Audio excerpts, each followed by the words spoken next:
back, everybody. It's WGL. We're trying to get ready for our last match of the day, which is Strike versus Wreak Havok. I believe we're trying to get them into the face-off.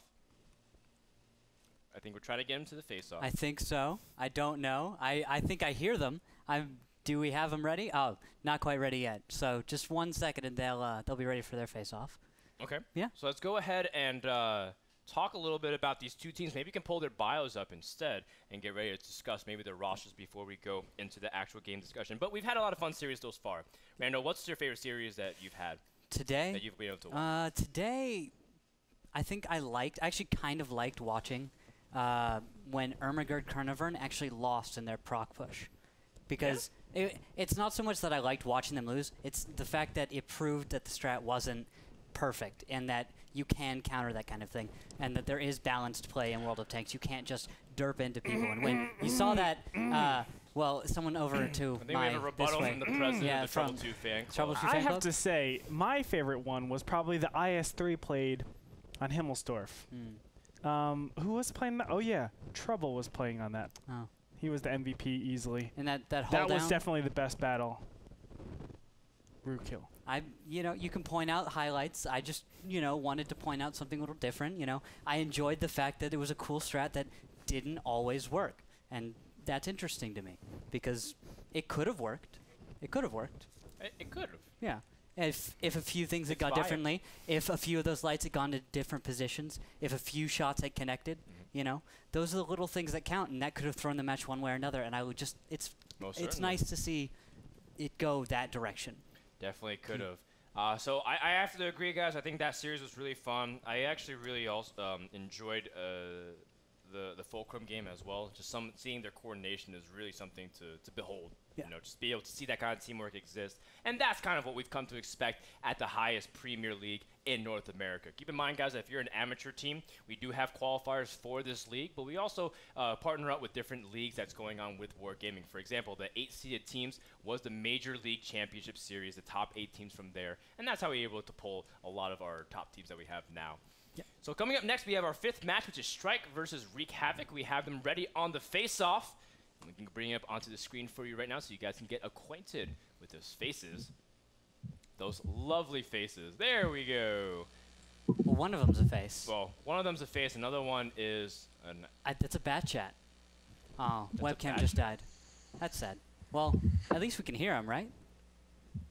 I would assume so. I would certainly hope so. Oh, there he is. Can you hear us? Yeah. Hello? And I don't know who we're speaking to either because I can't really see. We're gonna try to get this face-off loaded up later as well. Maybe we can get ready to pull up the team bios so we can even talk about maybe their rosters and just stuff. Introduce the teams. But what do you know about either of these two teams thus far? I know very little about Strike. They used to be called Strike White May. They've shortened their name to Strike, Which is much more cool. That is a very cool name. I think it's based off of one of their team members, and if we actually look at the roster, you'd see it, but I think they're back now. Is that it? Okay, so I think we finally have our member from Strike connected. Ah, there he is. Cool. Is everything good? Can you guys hear us? Mm-hmm. Yeah, I can hear. Sounds good, guys. All right, cool. So the first thing I want to ask to, let's say, Strike. No one knows too much about your team. Can you guys talk a little bit about who you guys are and what kind of background do you guys have in competitive gaming? Well, first, can you hear me? Yeah. Mm-hmm. Right? I hear you. Can you hear me? Right. We are a lot of Chinese students and so play the Warplanes. We try to make a group to play the tourney. And we like to join the tourney to play. Okay, cool. And what part of China are you guys from? Even though you guys moved to Canada. From where? Yeah. I was Chinese, but now I am Canadian now. Because I am immigrant. All right, cool. Very much. Do you have any questions for Wreak Havok, Ruko? Yeah, Wreak Havok. I know you're ready. You're here. How do you guys feel about fighting Strike today? Do you think you're going to 3-0? Do you think it's going to be 2-3? How do you feel the matches are going to be? Is it close? You know what, Rookhill? I want to say 3-0, but I'm gonna say it's gonna be pretty close. So it's gonna be hard. I'm not gonna say who's gonna win ahead of time, but it's gonna be hard. I'm very confident in our team. We've been practicing and through a lot, so I want to say 3-0 us. Very cool, very cool. Do you have any words for your opponents before we do the coin flip? I just want to say, good luck, have fun. It's gonna be an awesome night. Very cool. And Strike, do you have any words for Wreak Havok as well? Yeah, good luck, you too. Thank you. Matter. How guai. All right, so let's talk. Let's go ahead and go for the coin flip to see who has. Oh, you guys already did it. Okay, so I got word from production that. But what was the result of that I coin don't know flip? the actual result. So who won the coin flip? Strike White May did. Okay. Excuse me, we did, and we elected to choose the side opposed to the map. So they deferred. Okay. All right, so we'll find out in just a second. Thank you very much, and good luck in your matches, gentlemen. All right, thank you.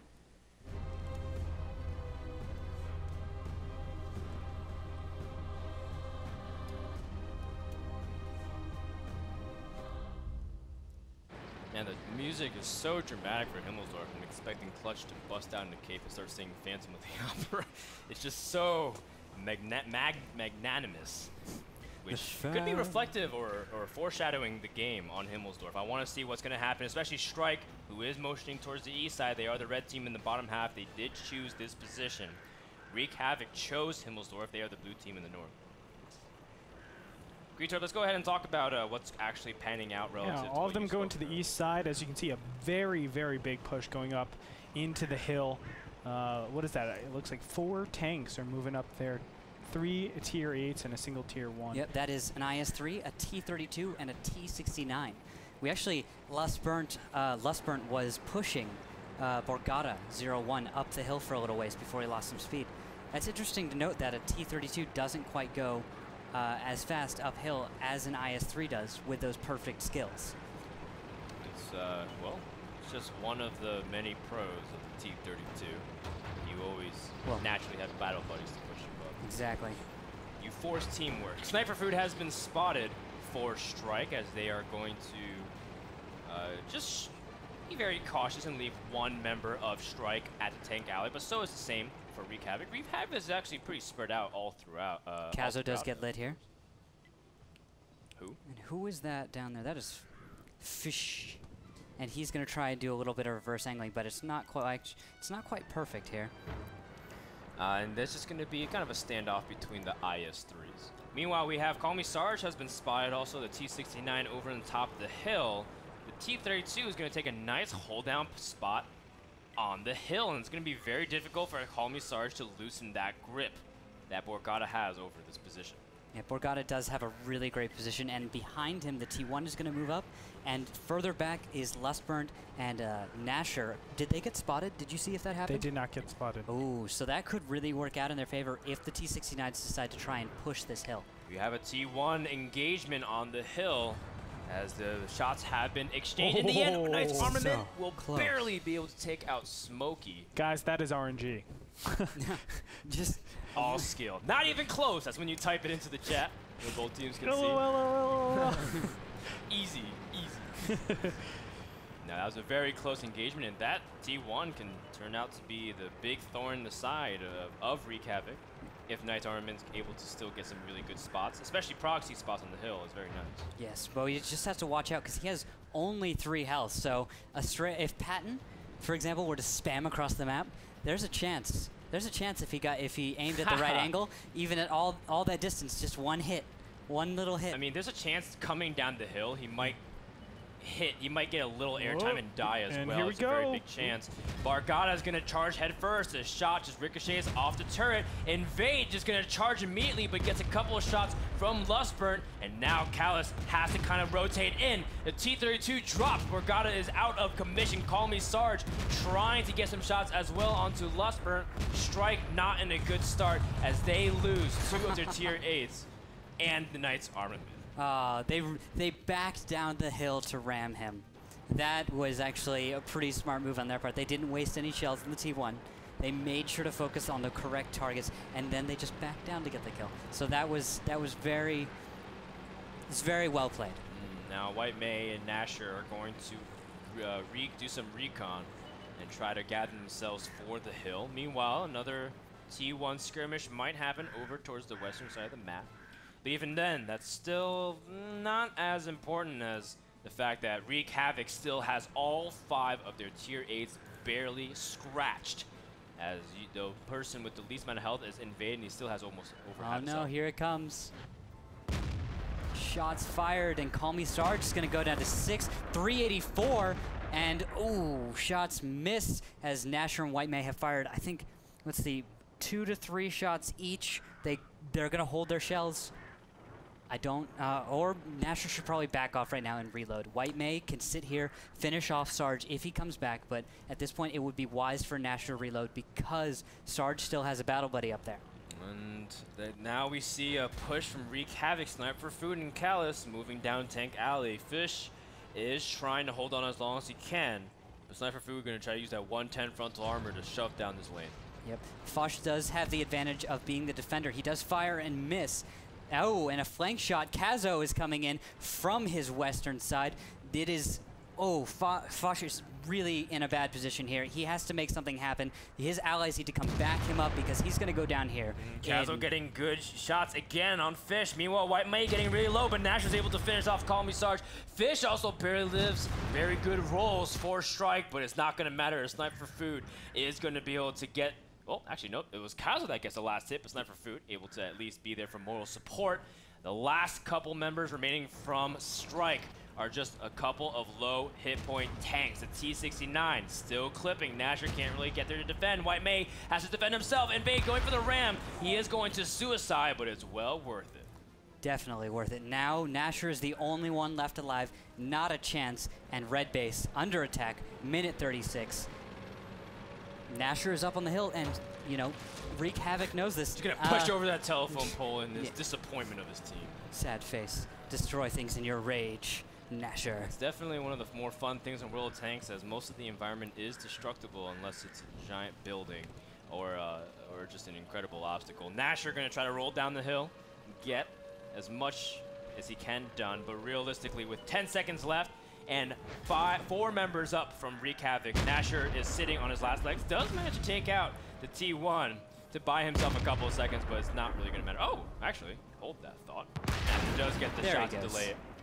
But Wreak Havok will not be denied as they go up 1-0 on Himmelsdorf. It was well played. Well played, Wreak Havok. They definitely did a great job of securing the hill, and they brought 3 versus 2, so, I mean, just numbers right there on the hill.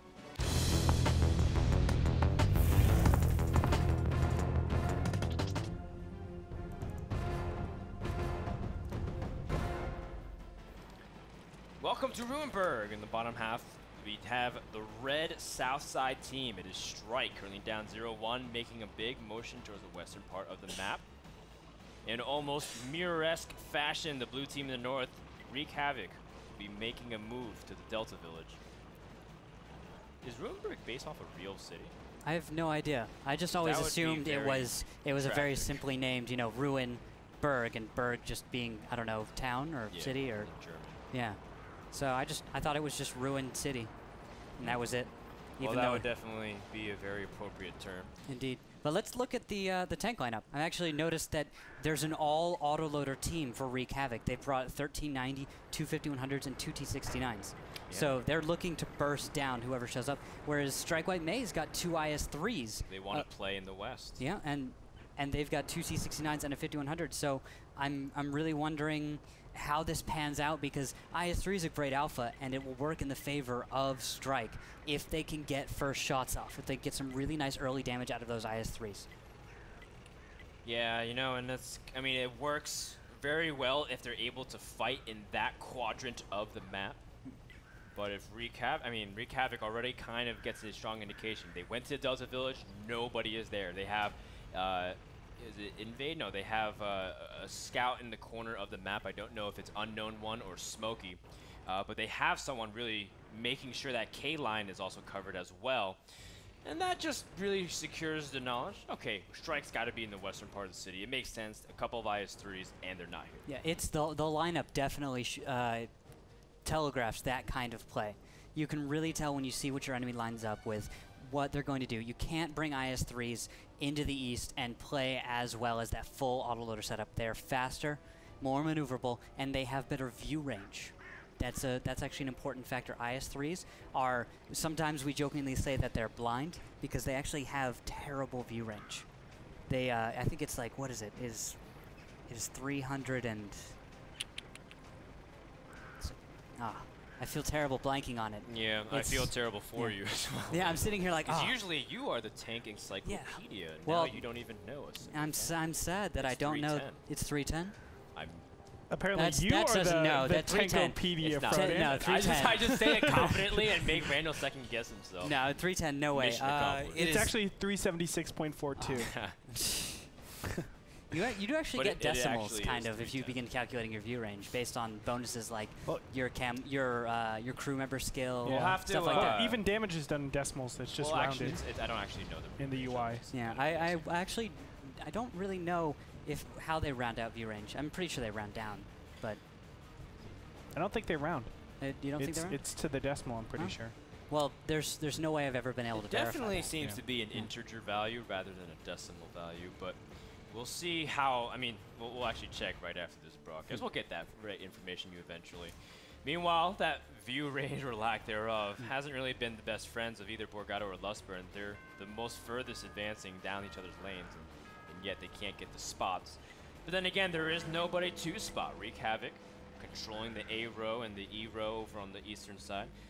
They're kind of in position. Oh, they get a spot on who one is of the lit? T-69s. White May was spotted all the way in the southern region. Yep, Of that's course, fairly Invade nice. probably traded the spot as well. It's a very nice spot to hang out. I didn't see K2. anyone get lit, so Oh, I don't really? think White may have spotted anyone. Okay, so White May was able to be Sixth sense, lit. though. Although he does know he was lit. Yes. He does know that much, so he knows someone's out there. He just is going to peek out and expose Yeah. his whole tank in order to try and spot them. Yes. Not the best move, White May. You don't need to spot like that, buddy. He was spotted again. Just to White May. That's a great way to take free damage. You gotta watch out. If you are gonna try and spot someone, you need to try and expose your tank as little as possible when you do that, because if just pulling out of the way. Oh, but there's someone spotted. We have a tank spotted from Wreak Havok. Actually, both of those tanks, the T-69s, Sniper Food and Call Me Sarge, have been spotted in the middle of the map. White Mace, or sorry, not White Mace, Strike in general still has not made any motion to push further down the city line. Wreak Havok kind of taking 3 points of avenue of attack. They have a couple, they got their heavies up in the north, and they have their mediums up in the middle of the part of the map, and now starting to join up with their 1390 with Invade. How does Wreak Havok go about this? Well, they're going for.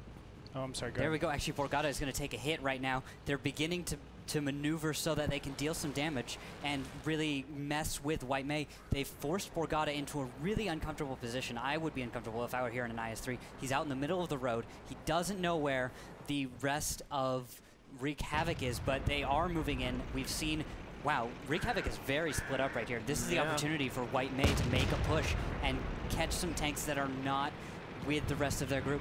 They are going to get spotted by Unknown One. Invade did take a quick shot. Red base in this meantime is getting capped, which means Strike has to make this fight count. Nasher exposes his backside. Invade's going to be able to add some good shots, but their target is the captain, the leader, Sniper Food, as he does manage to get into a nice little cubby over in E2. Meanwhile, Invade is still under fire, and he's going to be taken out by Patton. Of all people, the T1 able to step up to the plate. Lustburn, meanwhile, is confronted by 4 members. Fish will try to take out the Call Me Sarge, and he lands the final blow, while Strike is going to try to get the corner kill on Sniper Food, who tucked himself a long time ago. That means that Kazo and Callus are the last 2 tier 8s remaining up against the 3 strong tanks of Strike. Yeah, it is the time for Strike to push. Those 5100s are reloading, and their reload is so long. So it's really the time for Last Burn in his IS-3 to take advantage of the fact that he does not have a long reload. And here White May with his T-69 and the IS-3, there we go. And Klazo has been wiped off. Callus, they're going to be cornered and going to be duo team, tag team by White May and Lustburn, and he's not able to do very much, although he did manage to miss one shot that potentially could have killed Lustburn. Good job there for a good screen by White May to try to deflect any shots from Callus. Callus is not able to do anything, and as a result is taken down, as Strike now has only 1 member to focus on here from Wreak Havok. That was so well played by White May. He saved the IS-3. Now, that wouldn't have... Now, killing Lost Burnt wouldn't have turned the match around, but what it would have done was it definitely would have made a better showing for Wreak Havok in that fight. It was just a show of great skill by White May there, blocking in the T-69. He did that and just so expertly. It was very, very impressive. Prevails as Strike does take battle number 2 and ties up the series.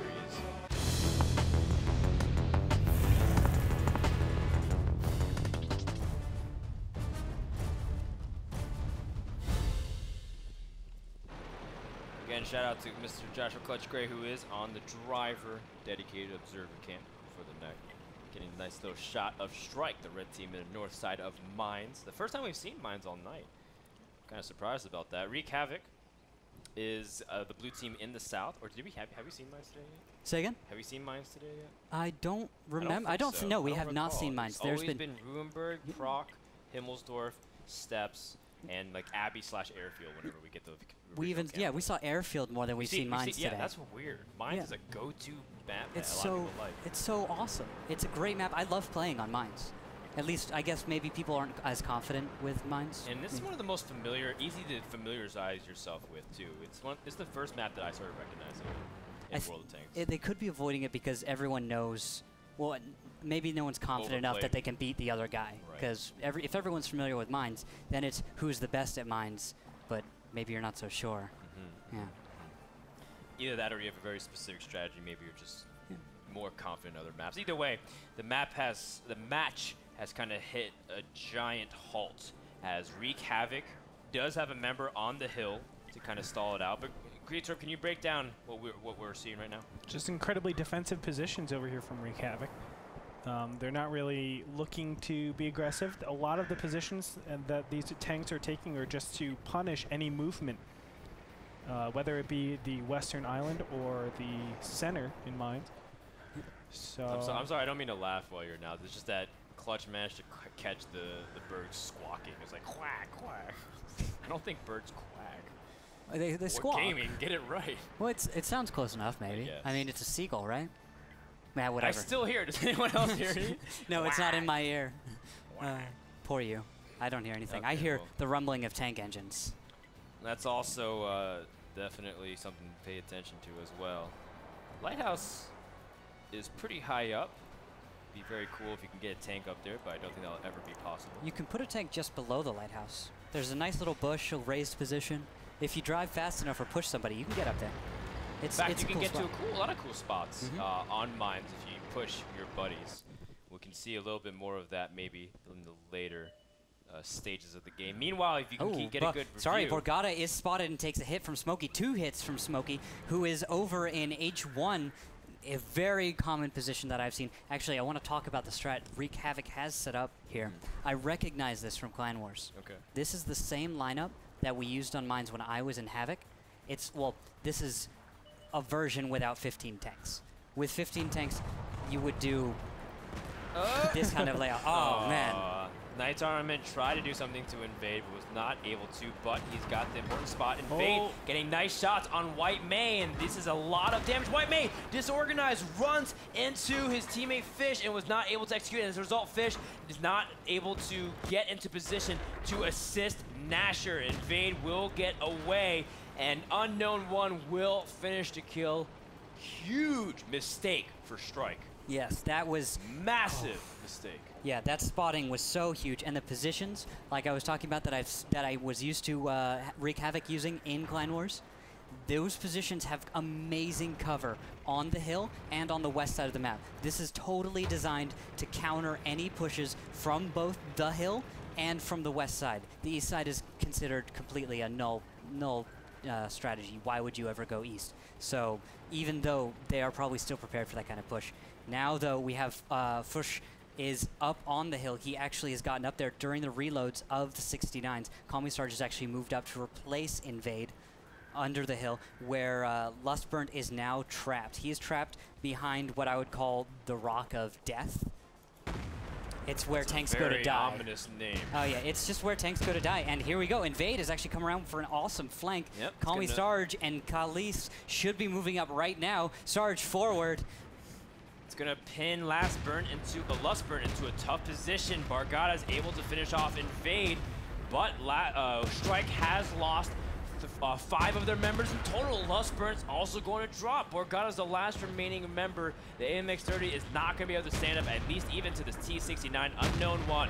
Should be able to finish it off as we have game number 3 going in favor of Wreak Havok in dominating fashion. My goodness, it was only the 1390 Invade that dropped, but that was after Invade already made a huge play to take out 2 members of Strike on the hill.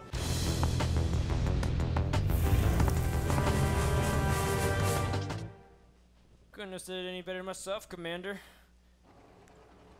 In the bottom half of ENTS, we have the blue team, Wreak Havok, currently up 2-1 and already motioning over towards the western blocks. We have Wreak Havok, and in the top, we have the red team, Strike, currently down 1-2, but we've seen good play. We've also seen a little bit of miscommunication. We also see an initial spot on Fish, who is in the IS-3, and he will take out T1, which is played by Singh for this round. Oh, where was that? I totally missed where Singh got taken down. It was over in F5, right F5. there. F5-ish, like Oh, maybe okay. G5. I see. Okay. So what happens, we see the normal hold down spot in around D4, D5-ish, and then Fish was rather able to get the good spot and just shot him down. Oh, that's reckless play from a T1. You can't do that when you're a T1 player. To cross that openly, like that far back instead of going wide around, is it just like you said, it's very risky, a little careless. Yeah, I definitely careless. It's just you have to pay attention when you're a T1 to that kind of stuff. You're one hit, and that's it. I mean, you mean so much to your team, even though you're 1 point, because your vision, you are cap pressure, you are an extra tank to take a hit at a crucial time.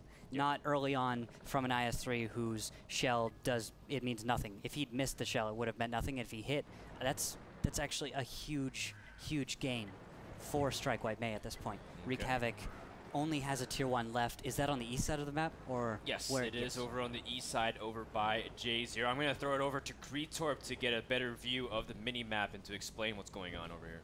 You know, it's really unfortunate. In this position, I mean, Strike can easily just send 2 tier 1s to the west side and use it as basically the biggest trigger ever, right? If it's either 2 main situations. You kill the T1, 2-on-1, or you see a tier 8, and that's going to be a trigger to actually attack in the west side.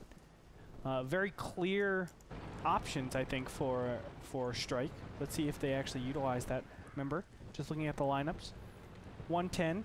2 AMX 5100s, KB5 and a T69, followed by 1 T1 over on the side of Wreak Havok. On the other side, we have a 110, 2 IS3s, 2 T69s, and a T1. So very, very different lineups. Rick, I'll defer to you. Yeah, so a KB5 choice, that is a great damage-soaking tank. I mean, he has a huge pool of health to draw from. If we take a look at where he is right now on the map, guys, I want to see, I believe I saw him reverse angling a second ago there. In his KV5, he's going to be the one we depend on to lead the charge.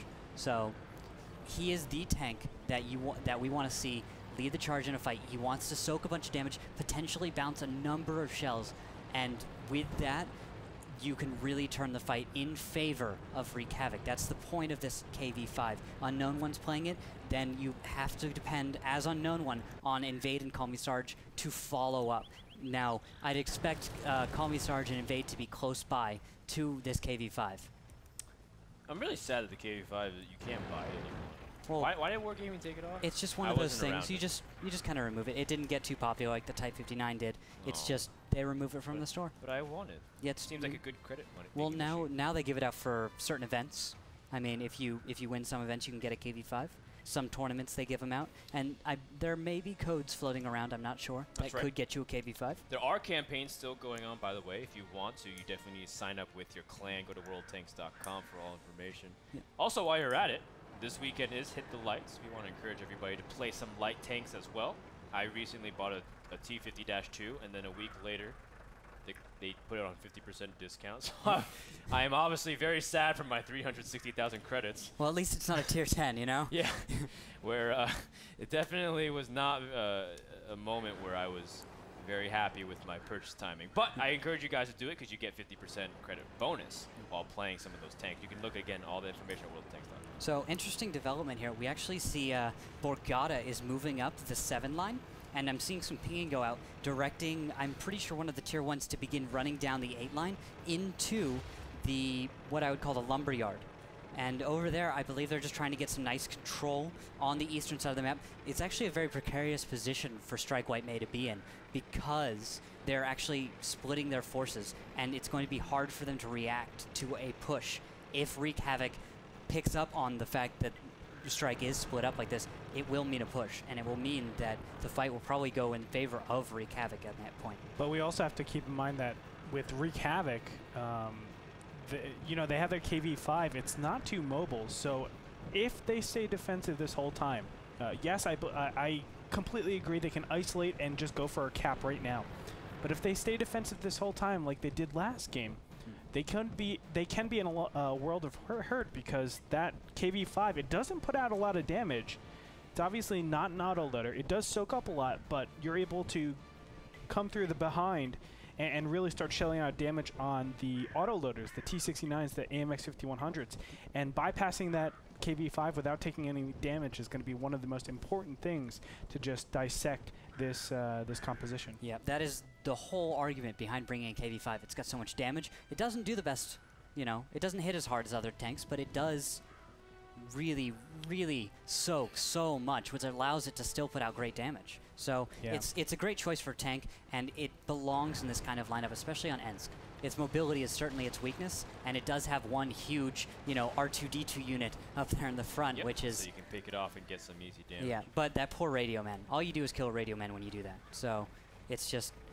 The curse of the Radio Man is to die being the weak point all the time. Poor little guy.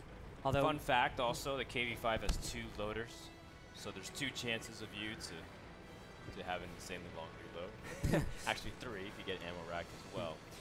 But of course we will see more of that come into play. Now Wreak Havok, they're more defensive. They don't have to necessarily do anything. One guy does get spotted. It's the T-69 Callus over by the flag. But again, Wreak Havok's up 2-1, so why need to press the issue? This is Battle 4, and if they force a draw, then at worst they can just draw or win. Yeah. So it's definitely advantage to Wreak Havok right now. Where did Tevix run off to? I believe I remember seeing him in the east side of the match. Where has he run off to? He's rotated over to G4, and he's just trying to poke out to see if anybody was coming in through the E line, but instead it's not the case at all. Wreak Havok now starting to push a little bit more aggressively towards their opponent's base ever so slightly. White May and Nasher are starting to move up there. We'll see. Well, still, like, there's being very cautious about it, and it's coming out to the last quarter of the match, and pretty soon Strike's going to have to do something. Yep. Although, something to point out that does worry me. I see Lustburn. He doesn't have any camo on his tank, which indicates to me it might have been a rushed pick of a tank, and he might didn't set up everything. He didn't set up everything perfectly. These are tournament accounts. They have access to pretty much everything. Everything they want. If it can be put on a tank, they can put it on. And camo, when you buy it with gold or silver for a temporary amount of time, gold is permanent. It does give you a little boost. Now, it's only a difference in 1 or 2 meters of spotting, but you know, 1 or 2 meters anything could helps. be, yeah, everything helps. And there's Tevix getting spotted. Does manage to get around the corner just before Lustburn is able to aim. That would have been another nice way just to, well, at least lessen any threat of a counter cap. That would have been huge. You could have, as Strike White May, with that T1 kill, you could have thrown your own 2 T1s on cap, protected them, and then probably won out with a cap rush. Oh, blue base is under attack. That Nasher is in position to continue to start the countdown. 1 minute and 30 seconds can be accelerated. Borgata taking lots of shots on the side. Again, it's not a use of 110. Nasher getting shot and picked apart from below the cart. And he is now down to 71. He will drop. That is not how Strike wanted to start the entire skirmish. Sniper Food trying to shield a lot of his fellow clanmates from Fish, but he's going to be still a big, tall order for Strike to be able to do anything in this position. Yeah, Fush is doing a fantastic job right here in his IS-3. He is proxy spotting invade. They will not get they will not go dark, and they will not be able to get out of that position. They are trapped. But Unknown One still trying to draw attention away from what's going on over in G4. Fish still getting the proxy spot. White May and Bargana is going to commit to it, but the 110 has been tracked, and he's going to get shot from behind. The KB5 wants to finish it off, but Call Me Sergeant invade. Their time is limited as well. Fish and White May will try to finish it off, as Call Me Sergeant is the last member from Wreak Havok over in this region of the map. Just like that, 4 members down from Wreak Havok. Strike still has 5 members alive. That was, oh my gosh, so poorly handled, I have to say, by Wreak Havok. They had every advantage with defensive positions. They have some great keyhole positions that they did not take advantage of, and even by getting that early lead with Nasher, they still were not able to put out enough damage. No, another exchange as well. Unknown One cannot drop here, but unfortunately that won't be in his control as well. Ooh, missed shot there. White May actually bounced. He could not, he hit track. Not enough penetration. T69 falling short once again throughout this night. Regardless, the T1 has been initiating the cap, and it will not matter. Tier 8-point advantage for Strike White May, as they will take battle number 4 and send it to deciding ace match.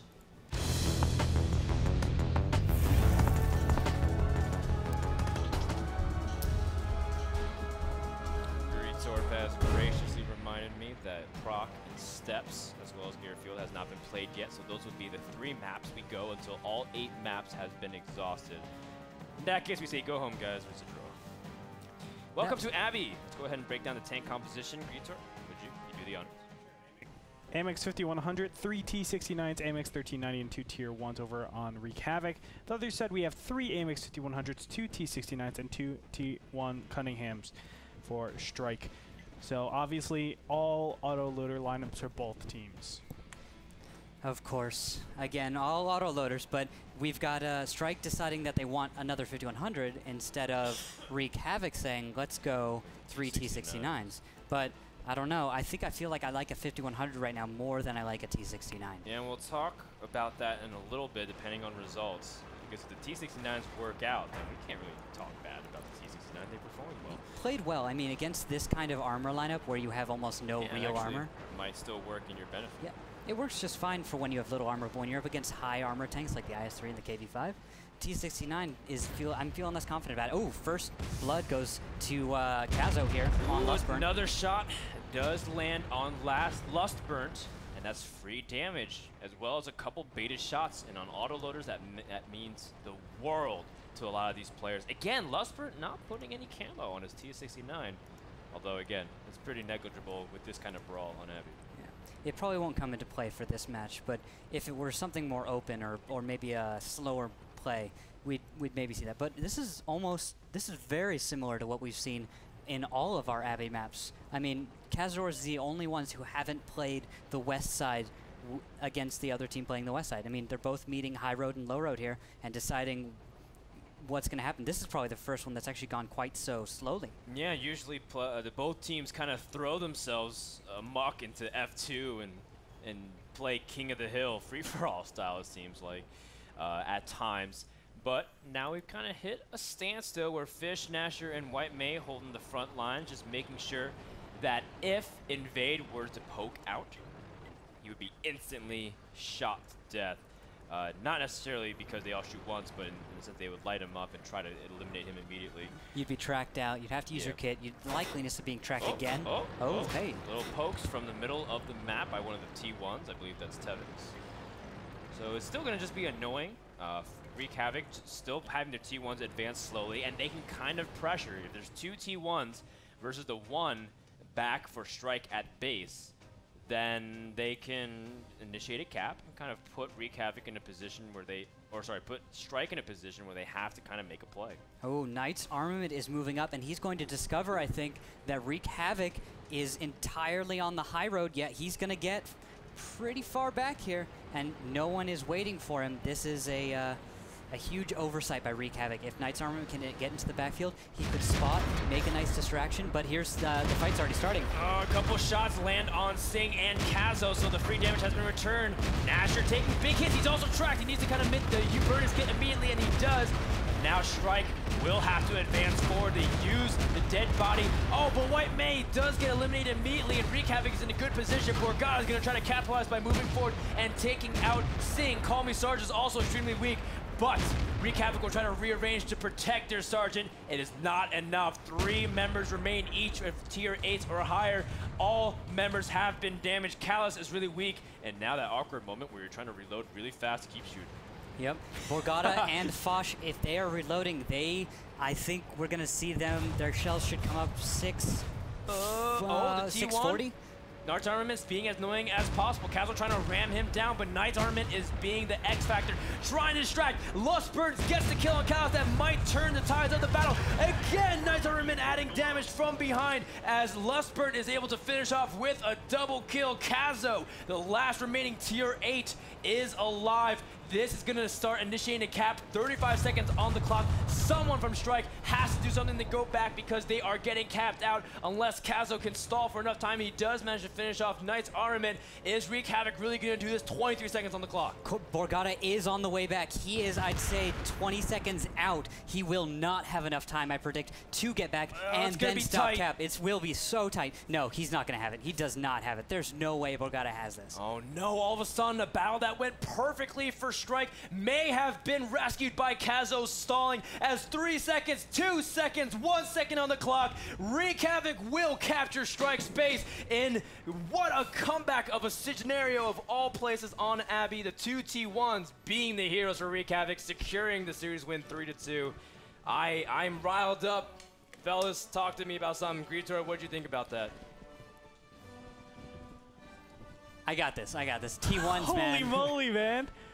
That is incredible. Obviously, the T1s were so gigantic in this battle. Not only the T1 over on Strike's side, helping out with a lot of damage, and also just being annoying in the back there, doing damage against those AMX 5100s and, of course, the AMX 1390. But, man, oh, man, getting those T1s into flag cap, being able to stay alive with, I believe, 1 hit point left, guys. 1 hit point left. Really? That's all he had left. I remember one of them was just about to die. Yeah, 1 hit point. That's RNG, guys. If that 1 hit point goes through, it's half the time it's Strike's win. It's Strike's win, Strike definitely. Welcome back to WGLNA. The conclusion of the day is here. Let's go ahead and wrap up what we witnessed throughout the past 5.5 hours of broadcast. We had match number 1, Simplistic versus Nerve. Nerve won 3-0. Then we moved on to an exciting best of 5 where Ermagerd Kernavern was able to defeat Cunningham's 3-2. Then we had Fulcrum able to beat Bear Huggers 3-1. Simple Tankers took the series versus Total Police 3-1. And then Wreak Havok in exhilarating fashion was able to take the series 3-2 and Strike. Definitely would recommend going back and watching it if you missed it, as the exciting was definitely a photo finish. Yes, Abby is definitely that match this evening. That's my number 1. I was saying earlier when Ermagerd lost, that was my number 1. No. Abby, those T1s, that was clutch play. I guess that answers my question to you. I was going to ask you what was your favorite play of the day. Greetor, was that also your favorite series? Undoubtedly. It was just the most exciting, and it really showed you some never give up, never surrender type of mentality. So, really cool stuff. An improbable comeback indeed. I actually didn't even know what I was saying at the end because I was just like, this is not supposed to happen. So and I was just like, cool. Now, I will say one thing, just strategically at the end.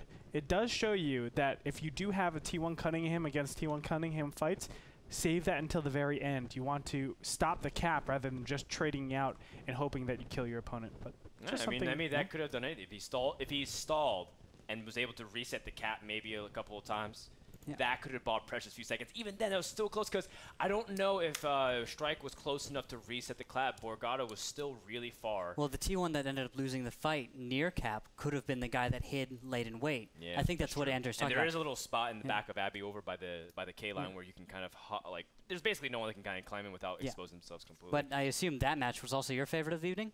Well, I actually really liked the ending to Ermagerd Kernavern. And I really liked how everything panned out as well with the 3-2 series. But I did enjoy game number 5 as well. Both will definitely make the backtrack for tomorrow. Cool. Tamur. Thank you, Tamur, Ermagerd. Tamur. Let's also talk about the bot leaderboard. We've had chat interact with us all night on who they thought would win, so we're going to show you guys currently who's in the lead. Foster Kid at 300, very well done. Marbaka at number 2 at 280, and then we have the Whiskey Dodd. I hope he didn't bet against himself. And Son of Hale, both at 3rd and 4th. And then, guys, if you're wondering how to do this, we have an automated chatbot that reacts based off your betting. It's just simple points. There's no actual currency or something they need to put in. It's just that everyone starts off at 10 points, and you bet as many points as you want on who you think will win on the series. And after the results happen, you get those points 1-to-1 in return. All right, so we also promised a gold giveaway. Clutch has selected a few people to be the lucky winners of 2,000 gold and a week of premium. So let's go ahead and pull up and see who our winner is. It goes to Charlie Ayers. It says, at WGLNA. Well, I hope someone picks up that phone because I freaking called it. Good win for Simple Tankers. Retweeted by Ticker Tammy. All right, so congratulations on that prediction. For your chance to win gold as well, keep submitting your pictures, questions, and comments at facebook.com/WGLNA or at twitter.com/WGLNA. So that wraps up the gold giveaway. Congratulations, Charlie, again. But you do have an opportunity to win gold tomorrow as well. We have lots of cool stuff that's going to be going on tomorrow night, including a list of 5 more matches. We're just about halfway through the week, and we have Saturday and Sunday broadcasts to go. And I'm waiting for the tomorrow graphic to pull up so we can see the matches. Rando, what can we expect tomorrow? All right, so tomorrow our first match is going to be Simp versus Strike, followed by River of Blood versus Scurry Hard, Mop 4 versus Wreak Havok, Simplistic versus Cunningham's, and Refuse to Die versus Cazadores. I like Refuse to Die versus Cazadores. Both very aggressive in their own regard. I would like to see that one. I'm also looking forward to River of Blood versus Scurry Hard. That's right. Yes. River of Blood, also a very aggressive team.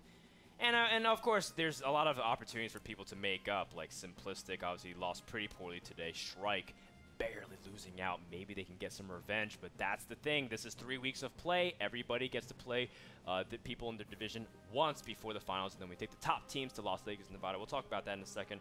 Real quick, before we want to remind you guys to keep connected to us throughout social media, twitter.com/WGLNA, facebook.com/WGLNA, and of course, everything, all our VODs, all of our upcoming news, our tournaments, our brackets, everything. The finals information can be found at WGLNA.com. Pretty simple, right? Yeah. It's pretty easy to find. It's a nice looking site, I'd say so for myself. And of course, this is all for our finals. Randall, what can we really expect coming up to our finals? I don't really know, man. It's like This is just the league. We have a lot of cool stuff going on in the finals. And actually, we have a really cool video, I think, for this, showing right now. I am anticipating this so much. I can't wait for this. It is. I have to keep myself calm. You have to keep yourself. Yeah. Rando can't wait to go back to Las Vegas. It's going to be at Treasure Island. $100,000 on the line on August 17th and 18th. Make sure to show up there, guys, because it's going to be one to remember, and we're going to put on quite a show, and I can't wait to see the top teams duke it out for a lot of money. And this is just the start. It's season 1, so we can expect lots of cool things happening here at WGLNA. So we're done here. We want to thank our sponsors, the people that made it happen. Thank you to Logitech, the people that make great pieces of peripherals like a mice and keyboard, as well as Alienware. They do great computers. Check them out. And Kingston, who does a lot of great things like memory as well as SSDs. Check those guys all out. But of course, Azo monitors, who are now available on Amazon.com. We use Azo to look at those games. Without them, this broadcast would not be possible. Yep. I think it looks pretty crisp. I like it. I like it as well. Randall, any final words before we send people off? No. Have a good evening, everyone. Thanks for watching. Greetorp, any final words before we send people off? No bias. The president has spoken. From the studios here in Hero Level Productions and North America Star League, Wargaming.net League North America has presented you the Wargaming.net League of North America. We're done. I don't even know what I'm saying. Peace out. See you guys tomorrow at 5 p.m. PST.